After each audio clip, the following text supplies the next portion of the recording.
Surabaya selalu punya cara menahan langkahku. Setiap pagi ketika keluar dari rumahku di Pakuwon, embusan angin laut yang merayap lewat celah-celah kota seakan mengingatkanku pada sesuatu yang hilang, sesuatu yang tak berani ku sentuh selama 2 tahun terakhir. Pagi ini pun sama, aku berdiri di depan kaca ruang tamu, masih melihat bayangan perempuan yang kehilangan seseorang, yang seharusnya masih berada di sisinya. Namun entah mengapa, ketika sinar matahari menimpa wajahku pagi itu, ada getaran halus yang tak biasa. Seolah ada tangan tak terlihat yang perlahan meraih jemariku, mengajak aku untuk melangkah lagi.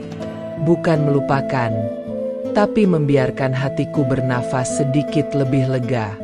Aku tidak tahu bahwa getaran kecil yang kurasa begitu samar itu akan membawaku bertemu seseorang yang pelan-pelan mengubah arah hidupku.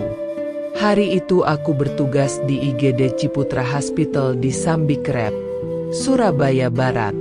Suasana seperti biasa, hiruk-pikuk, aroma antiseptik, suara langkah terburu-buru, dan cahaya lampu putih yang tidak pernah padam. Aku mengenakan jas dokterku sambil menyiapkan diri menghadapi hari panjang. Rasanya sudah lama aku tidak tersenyum dengan tulus saat bekerja. Aku hanya bergerak mengikuti kewajiban. Dok, pasien baru masuk. Kecelakaan ringan. Suara seorang perawat memanggil dari belakang. Saat aku menoleh, aku melihat sosok yang belum pernah kulihat sebelumnya. Seorang perawat muda dengan wajah teduh dan sorot mata yang, entahlah, ada lembut-lembut yang menenangkan, seperti udara pagi sebelum Surabaya benar-benar panas. Perawat Bayu Andika, Dok, katanya memperkenalkan diri sambil tersenyum. Aku mengangguk sopan. Dokter Citra. Ia mengikuti langkahku menuju pasien, dan dari caranya bekerja, gerak tangannya cekatan namun penuh perhatian, aku merasakan sesuatu yang berbeda. Sudah lama tidak ada yang membuatku memperhatikan seseorang dengan cara seperti itu. Aku mencoba menepisnya. Tidak boleh. Tidak sekarang. Namun semakin hari, aku semakin sering menangkap sorot matanya tengah mencuri pandang ke arahku. Tidak berani, tapi penuh hormat. Tidak menuntut, tapi seperti bertanya sesuatu yang belum siap ku jawab. Sore hari setelah shift, aku berdiri di balkon rumah sakit, melihat langit yang mulai berubah jingga. Bayu tiba-tiba muncul di sebelahku, membawa 2 kopi hangat. Dok, saya nggak tahu kopi favorit dokter apa, jadi saya pilihkan yang paling aman. Latte, katanya. Aku menoleh cepat, agak canggung. Sudah lama sekali tidak ada pria yang berdiri terlalu dekat denganku. Terima kasih, jawabku, menjaga nada suaraku tetap profesional. Tapi ia hanya tersenyum hangat. Saya cuma pengen nemenin. Kadang kalau sudah sore begini, orang terlihat lebih rapuh daripada kelihatannya. Kata-katanya membuatku terdiam. Bukan karena keberaniannya, tapi karena ia berhasil menyentuh bagian diriku yang sangat kututup rapat selama ini. Ketika aku pulang malam itu, Surabaya seperti berganti wajah. Jalanan basah selepas hujan, lampu-lampu kota memantul di aspal, dan angin yang membawa aroma tanah yang menenangkan. Untuk pertama kalinya setelah 2 tahun, hatiku terasa seperti pintu yang sedikit terbuka.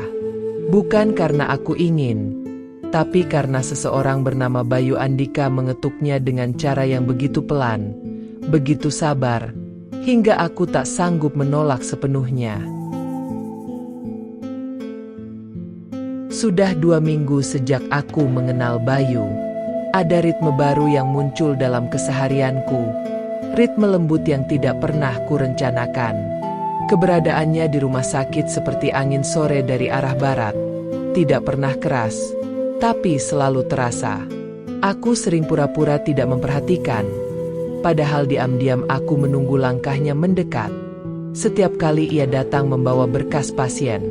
Pagi itu, entah mengapa, ketika aku melihat Bayu sedang merapikan perban pasien tua, tubuhnya condong sedikit ke depan. Rona cahaya menimpa garis rahangnya. Sesuatu di dadaku bergeser. Ada hangat yang turun perlahan, menetes ke dalam seperti air hujan yang merembes menelusuri jendela. Aku mencoba mengabaikannya, tapi justru kehangatan itu menggenggamku. Halus, tetapi terlalu nyata untuk kutolak. Hari itu aku menyelesaikan shift lebih awal. Di luar rumah sakit, hujan rintik-rintik kembali turun, lembut seperti benang tipis yang menggantung dari langit. Bayu menunggu di lobi dengan payung biru tua. "Dok, hujannya lumayan. Boleh saya antar sampai parkiran?" Ia bertanya dengan sopan, tapi sorot matanya seperti memohon sesuatu yang tidak terucap. Kutanggapi dengan anggukan kecil. Kami berjalan berdua di bawah payung itu. Jarak kami terlalu dekat untuk disebut profesional, tapi terlalu jauh untuk dianggap intim. Meski begitu, di bawah hujan Surabaya yang lembut, kehadirannya menelusup seperti hangatnya kopi yang diam-diam mengalir ke sela-sela dada. Ketika kami tiba di mobilku, Bayu tidak langsung pergi. Ia berdiri di sampingku, hujan menetes dari ujung rambutnya. "Dokter Citra," suaranya pelan, nyaris tenggelam oleh suara hujan.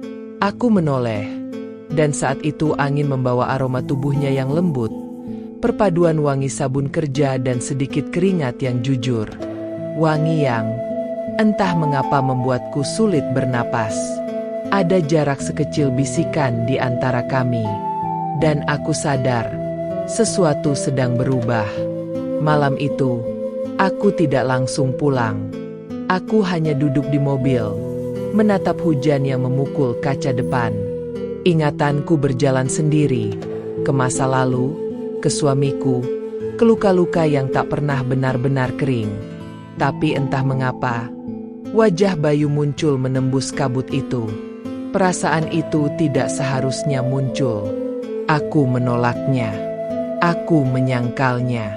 Tapi tubuhku, jiwaku, seperti baru saja dibangunkan dari tidur panjang. Dan bangun itu terasa menakutkan sekaligus menyenangkan. 2 hari kemudian, setelah shift malam yang panjang, aku kelelahan. Ruang istirahat dokter sepi, hanya diterangi lampu temaram. Aku duduk di sofa, memejamkan mata sebentar. Tanpa kusadari, Bayu masuk pelan, melihatku tertidur. "Dokter, maaf, mungkin sebaiknya dokter pulang dulu, istirahat," katanya sembari menyentuh bahuku dengan hati-hati. Sentuhan itu, oh Tuhan, rasanya seperti seseorang menyapu debu dari hatiku yang beku.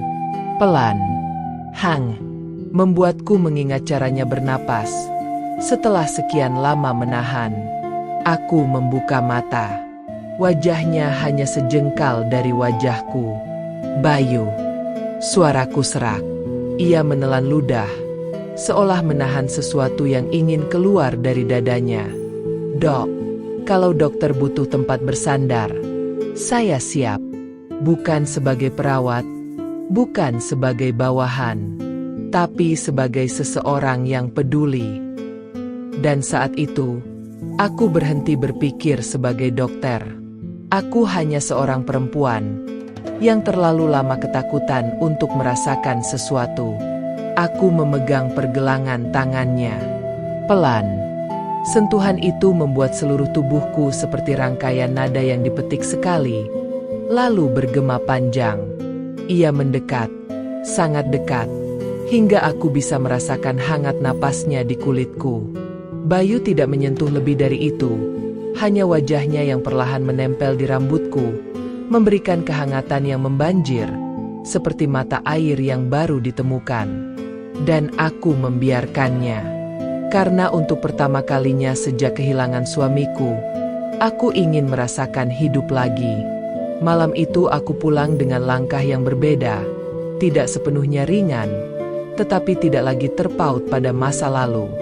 Bayu tidak melakukan apapun selain memelukku, dengan cara paling lembut yang pernah kuterima, sejak dunia menghempaskanku 2 tahun lalu.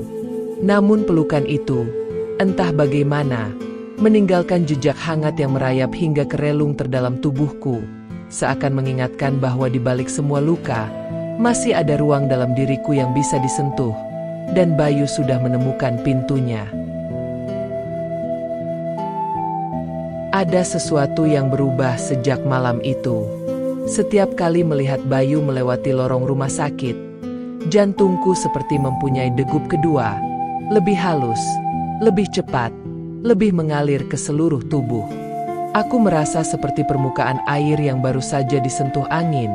Tidak ada badai, tapi riaknya pelan-pelan menumbuhkan gelombang yang tak bisa dihentikan. Aku tahu aku telah melewati garis yang dulu begitu kutakuti. Namun anehnya, aku tidak ingin mundur. Dan ketika malam itu kami kembali bertemu di ruang IGD yang sepi, hanya diterangi lampu redup dan suara hujan yang menepuk genting, aku merasakan sesuatu di antara kami yang mengembang, bukan sekadar rindu, tapi seperti nyala kecil yang menemukan udara. Bayu berdiri di depan meja perawat dengan rambut sedikit basah. Seragamnya menempel halus di kulit. Cahaya pucat membuat garis tubuhnya tampak lebih dekat, lebih nyata, dan tubuhku merespons dengan cara yang membuatku menahan napas. Shift malam itu berjalan berat, dan ketika semua selesai, aku merasa sangat letih. Bayu melihatnya. Selalu melihatnya. "Dok, istirahat sebentar di ruang observasi. Saya temani," katanya pelan, seolah takut menyentuh udara. Aku mengangguk. Ruangan itu sepi, hanya ada satu ranjang pasien yang kosong, satu kursi, dan lampu temaram yang membuat bayangan jatuh lembut di dinding. Aku duduk di tepi ranjang, mencoba menenangkan diri. Bayu berdiri di dekatku, lalu duduk perlahan, menjaga jarak tapi tetap di dekat. "Dokter Citra," suaranya sedikit gemetar. Setelah malam itu, saya terus kepikiran. Bukan karena saya ingin melampaui batas, tapi karena dokter membuat saya ingin menjadi seseorang yang bisa menghapus sebagian beban itu. Aku menoleh. Wajahnya begitu dekat. Namun tidak satu pun dari kami yang bergerak. "Bayu, aku takut," kataku jujur. Ia menelusuri jariku dengan pandangannya. "Kalau dokter takut, biarkan saya yang menjaga ketakutan itu." Perkataan itu menembus garis pertahananku. Pelan, dalam. Tidak ada yang benar-benar kami lakukan pada awalnya. Hanya duduk berdua. Tetapi keheningan di ruangan itu tumbuh seperti selimut hangat yang turun perlahan ke pundakku. Bayu mengangkat tanganku dengan sangat hati-hati, seolah menyentuh luka yang masih basah. Ia hanya menggenggam ujung jariku. Namun tubuhku bereaksi dengan cara yang tidak pernah kusangka. Ada arus kecil yang berlari dari jemari ke dadaku, lalu turun, mengalir, berputar, memanggil kenangan yang lama kupendam. Aku menghela napas. Bayu menatapku. Lalu ia menyentuhkan dahinya ke punggung tanganku. Sentuhan itu lebih lembut dari desahan hujan, menghapus jarak yang selama ini kupertahankan. Beberapa detik kemudian, aku merasakan tubuhku bergerak sendiri. Aku mendekat, dan Bayu pun melakukan hal yang sama. Tidak terburu-buru, tidak gelisah. Seperti dua bayangan yang akhirnya menemukan jalan untuk saling mendekap. Ketika wajah kami hanya sejengkal, aku bisa merasakan hangat napasnya menari di kulitku. "Kalau ini salah, aku minta maaf," bisikku. Ia membalas, "Mungkin bukan salah. Mungkin dokter hanya rindu diingatkan bahwa dokter masih hidup." Lalu bibir kami bertemu, perlahan, hati-hati, seperti seseorang meletakkan bulu halus di permukaan air. Ciuman itu bukan ciuman penuh, Hanya sentuhan ringan, tapi simboliknya begitu kuat hingga tubuhku seakan lupa caranya bertahan. Dunia di luar menghilang. Yang tersisa hanya aroma tubuhnya, napas hangatnya, dan caranya menyentuh pinggir wajahku dengan jari-jari yang terasa seperti hujan pertama setelah kemarau. Ciuman itu pecah, lalu kembali menyatu, sedikit lebih dalam. Pelan, hangat, menuntunku pada perasaan yang selama ini kupendam.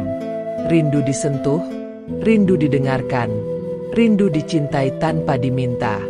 Bayu memelukku, pelan, tapi kukuh, dan tubuhku menyatu pada dadanya seperti tanah yang kembali menemukan air. Ia mengusap punggungku dengan ritme seperti doa. Tidak ada nafsu yang keras, hanya kelembutan yang tumbuh menjadi intensitas, yang nyaris membuatku luluh dalam genggamannya. Aku merasakan dunia bergeser, tubuhku hangat, jiwaku hidup. Ketika akhirnya aku bersandar di bahunya, napasku masih belum stabil, bukan karena lelah, tetapi karena sentuhan-sentuhan halusnya menyalakan sesuatu yang telah lama mati dalam diriku. Bayu tidak mencoba meminta lebih, ia hanya memelukku erat, seolah menjaga agar kepingan diriku yang rapuh tidak jatuh lagi. Dalam pelukan itu, aku merasa tubuhku diingatkan tentang sesuatu yang hampir kulupakan, bahwa hasrat bukan dosa, bahwa rindu bukan pengkhianatan, dan bahwa mungkin, hanya mungkin, aku siap membuka lembaran yang lebih panas dari sekadar keberanian. Sejak malam itu, dunia tidak lagi terasa sama. Suara detik jam di rumahku terdengar berbeda, lebih dalam, seolah ikut berdetak bersama aliranku yang baru. Bayu mengisi ruang-ruang kosong itu, tanpa pernah memaksakan diri masuk. Ia seperti cahaya sore yang merembes lewat selat tirai. Pelan, hangat, tapi tak bisa dihentikan. Hubungan kami masih dilingkari garis yang samar. Bukan sekadar rekan kerja, bukan kekasih, tetapi sesuatu yang lebih mendalam daripada keduanya. Namun sore itu, aku melihat Bayu berdiri sendirian di balkon rumah sakit. Tubuhnya diterpa cahaya senja Surabaya yang berwarna keemasan. Aku merasakan sesuatu mengalir di dalam diriku, lebih deras dari rindu, lebih tajam dari keinginan. Aura dirinya, siluetnya yang diterangi matahari redup, membuat tubuhku seperti menyala dari dalam. Seakan ada api lembut yang merambat dari dadaku ke seluruh tubuh, membangunkan sisi diriku yang sudah lama tertidur. Aku mendekatinya tanpa suara. Bayu tidak menoleh, seakan sudah tahu kehadiranku, jauh sebelum aku tiba. "Dokter Citra," katanya lirih. Suaranya tenggelam oleh angin sore. "Akhir-akhir ini, saya merasa dokter mulai membuka pintu yang dulu tertutup rapat." Aku berdiri di sampingnya, menatap langit senja yang perlahan berubah ungu. "Aku tidak membuka pintu itu," jawabku pelan. "Pintu itu terbuka sendiri ketika kamu mengetuknya terlalu sabar." Bayu tersenyum, namun senyumnya ditelan cahaya matahari yang hampir tenggelam. "Kalau begitu," katanya, suaranya menurun, "bolehkah aku masuk sedikit lebih jauh?" Kalimat itu, oh Tuhan, membuat tubuhku kehilangan keseimbangan sejenak. Ada arus hangat yang merambat dari tengkuk sampai ke punggungku. Aku menatapnya, dan pandangan itu bertemu di tengah-tengah seperti dua garis api yang bertabrakan dan menyatu. Malamnya aku pulang lebih lambat dari biasanya. Hujan turun rintik, membasahi halaman rumah. Aku membuka pintu rumahku, dan keheningan menyambutku seperti biasa. Sunyi, besar, tua. Tak lama kemudian ponselku berbunyi. Pesan dari Bayu. "Dok, saya di depan. Saya khawatir dokter belum makan." Aku terhenyak. Hatiku berdetak terlalu cepat. Ketika kubuka pintu, Bayu berdiri di bawah payung hitam, basah di tepian bahu. Ia membawa kantong makanan dan senyum kecil. yang tidak berani mencuri lebih dari yang kuizinkan. Tadi saya lewat daerah sini habis mengantar obat. Saya pikir, dokter pasti belum makan apa-apa. Hujan menari pelan di belakangnya, seperti menciptakan panggung untuk sesuatu yang belum ku tahu. Masuk, kataku. Di dalam rumah, suasananya berubah. Lampu ruang tamu yang temaram memantulkan cahaya lembut di wajahnya. Aku bisa merasakan jarak kami semakin tipis, seperti dua sisi kain yang disentuh angin dan akhirnya bersentuhan. Bayu meletakkan makanan di meja, lalu mengusap rambutnya yang sedikit basah. Gerakan sederhana itu, entah mengapa membuatku ingin menyentuhnya. Kami makan dengan hening, tetapi bukan hening yang canggung, melainkan hening yang berisi, seperti dua jiwa yang sudah berbicara tanpa suara. Rumah dokter, tenang sekali, katanya sambil memandangi ruang tamu yang penuh buku. Tenang, atau sepi? Aku bertanya. Bayu menatapku lama. Kalau saya ada di sini, masih terasa sepi. Pertanyaan itu masuk ke tubuhku, seperti percikan kecil api yang menyulut helaian kertas. Aku tidak menjawab. Justru aku berjalan menuju jendela, membiarkan tirai tersibak sedikit oleh angin. Bayu berdiri perlahan di belakangku. Jarak kami hanya sehela napas. Aku bisa merasakan panas tubuhnya merambat dari belakang, tidak menyentuh, tapi mengisi udara di sekitarku. Citra. Suara itu bukan panggilan biasa. Itu adalah undangan. Aku menutup mata, membiarkan tubuhku menjawab sebelum pikiranku sempat melarang. Bayu mendekat. Nafasnya menyentuh tengkuku. Lembut, nyaris seperti bisikan. Tangannya tidak langsung menyentuh tubuhku, tetapi ketika jemarinya menyentuh ujung lengan bajuku, hanya sedetik, seluruh tubuhku tersentak oleh arus hangat yang memabukkan. Ia menyentuhku bukan dengan berani, tetapi dengan doa. Bukan dengan nafsu kasar, tetapi dengan hasrat yang ditahan, hingga berubah menjadi kehalusan yang menyiksa.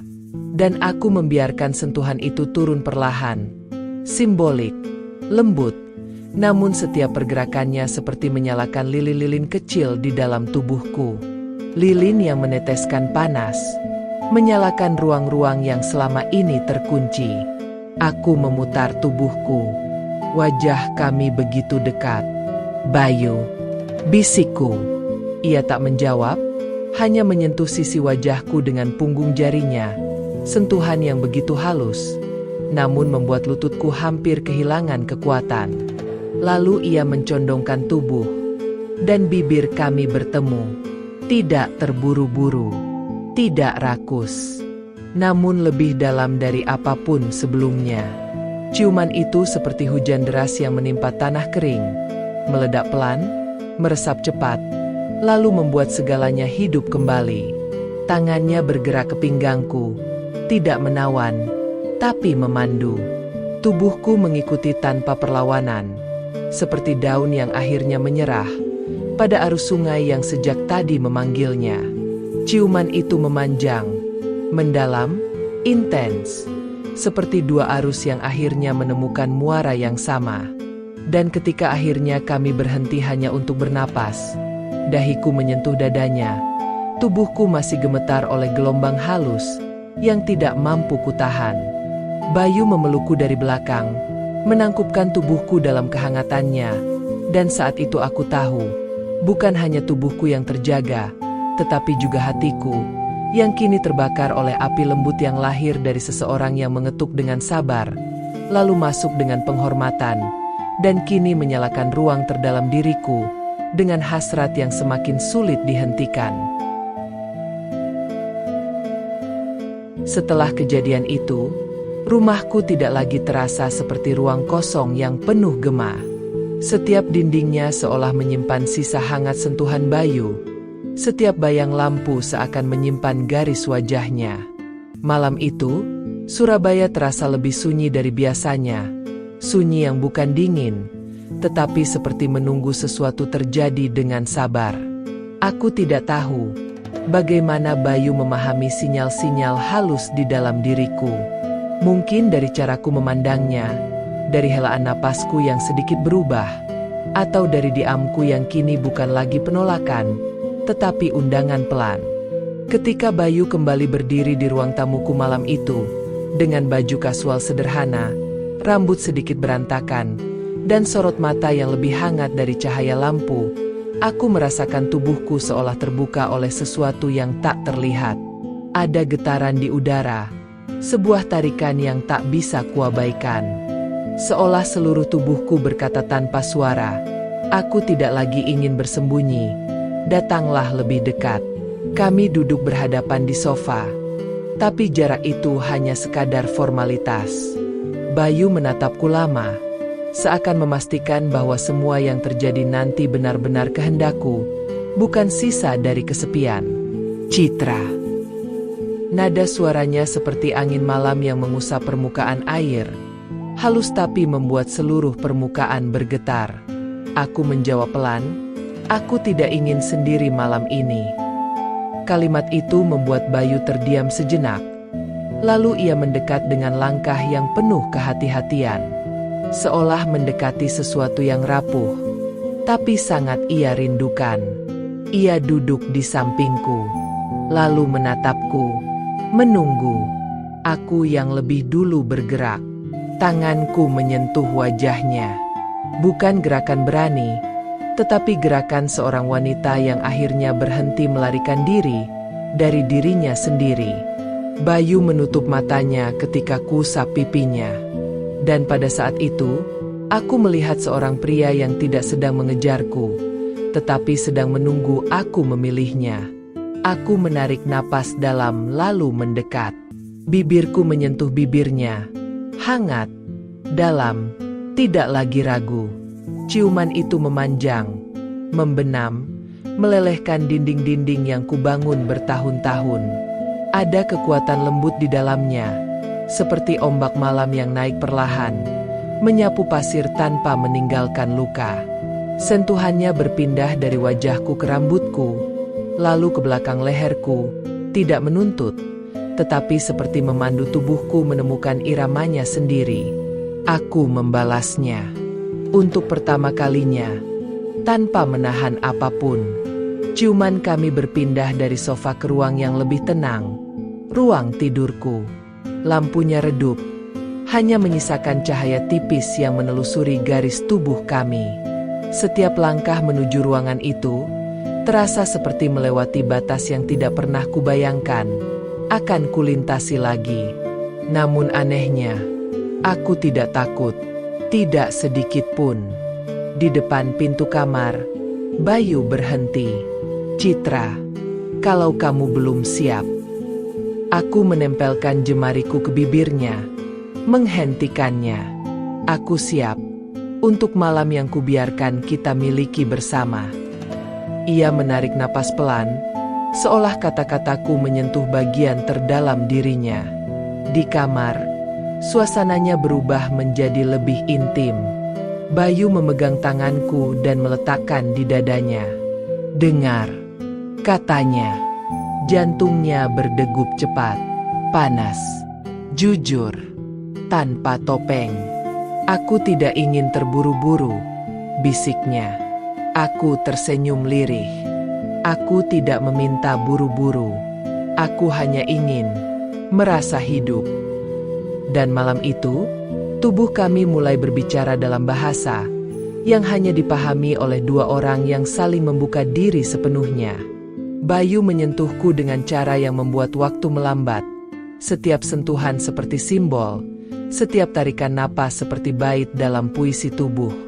Ia seperti membaca masa laluku dari kulitku, lalu menuliskan ulang dengan kelembutan yang membuatku nyaris luluh.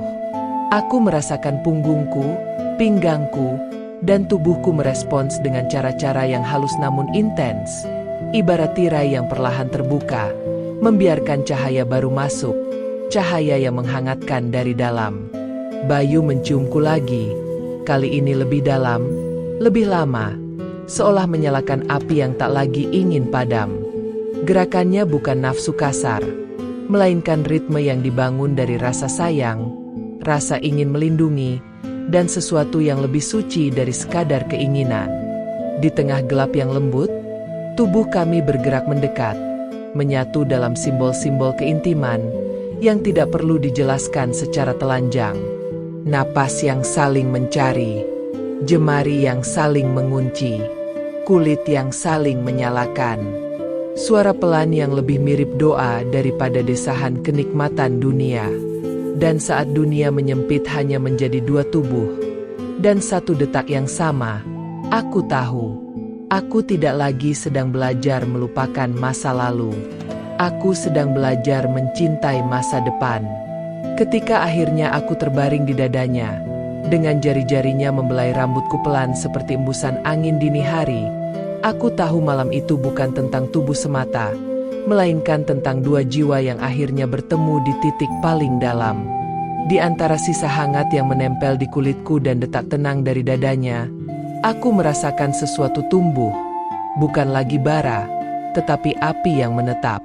Api yang tidak membakar untuk menghancurkan, tetapi menerangi untuk membangun.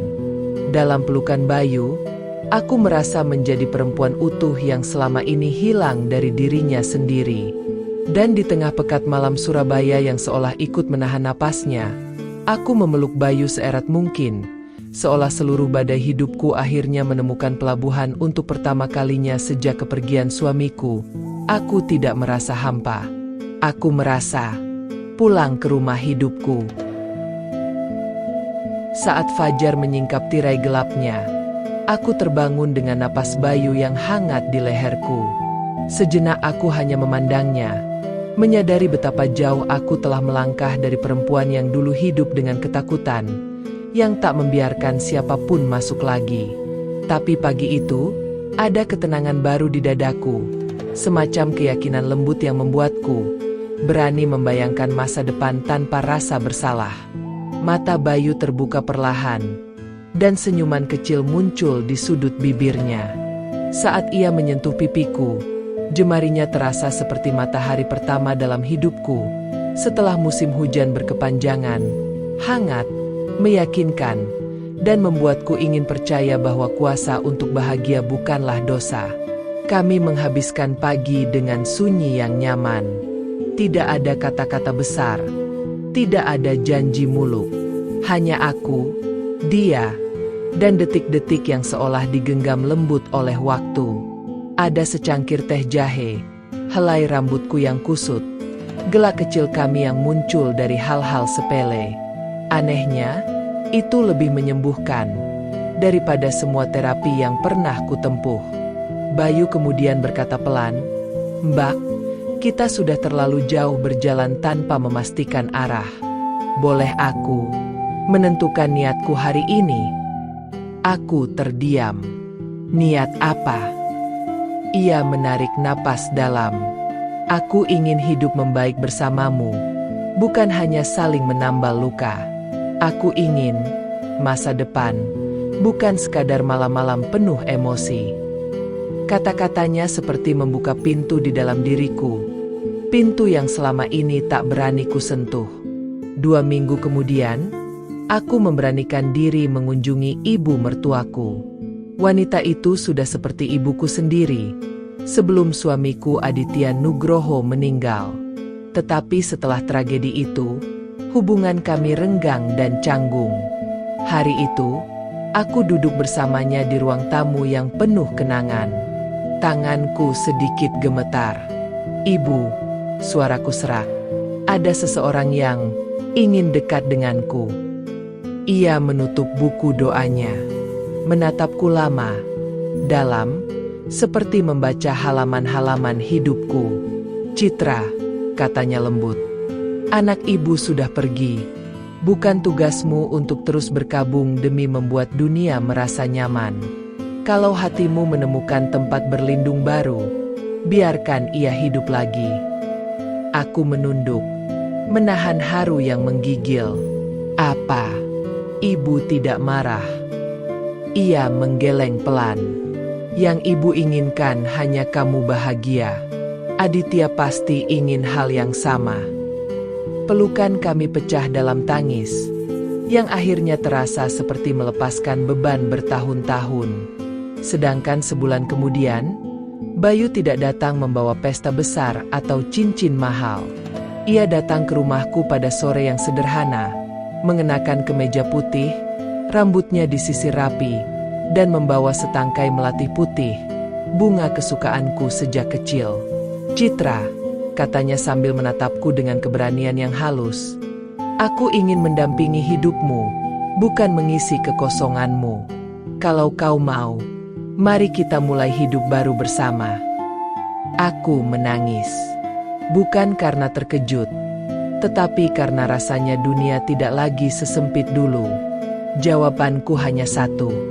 "Ya, Bayu, aku mau menjalani sisa hidupku ini denganmu."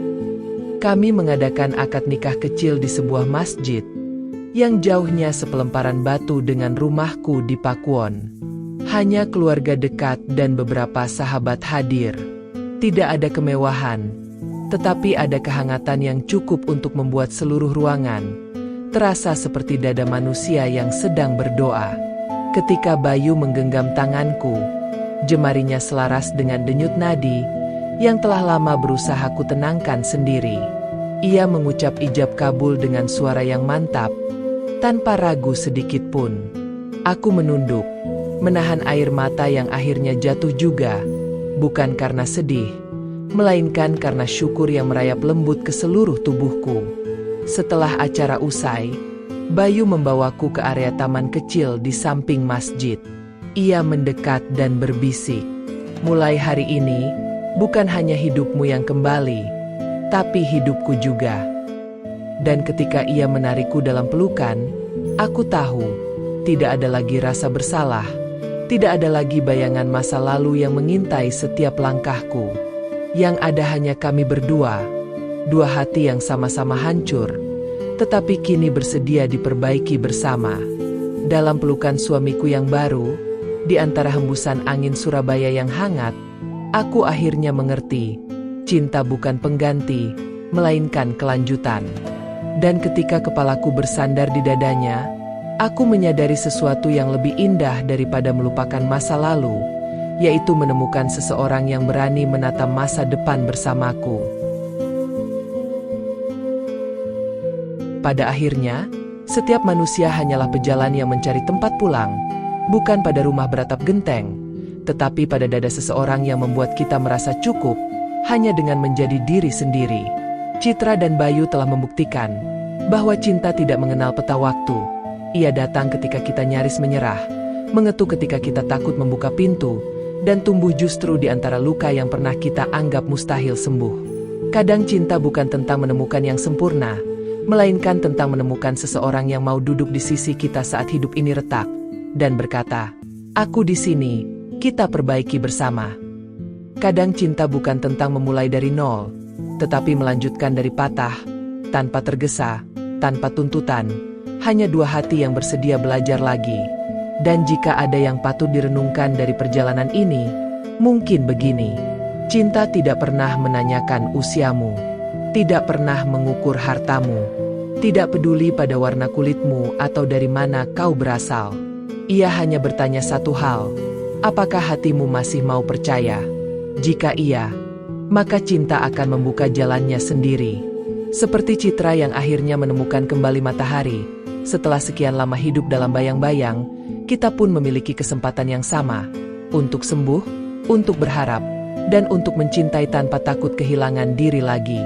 Jika kisah ini menyentuh hatimu, memberi kehangatan, atau sekadar membuatmu memikirkan kembali tentang arti memperjuangkan cinta, jangan lupa beri subscribe pada channel Cermin Realita ini, agar semakin banyak kisah cinta yang lahir, tumbuh, dan menemanimu di malam-malam penuh renungan.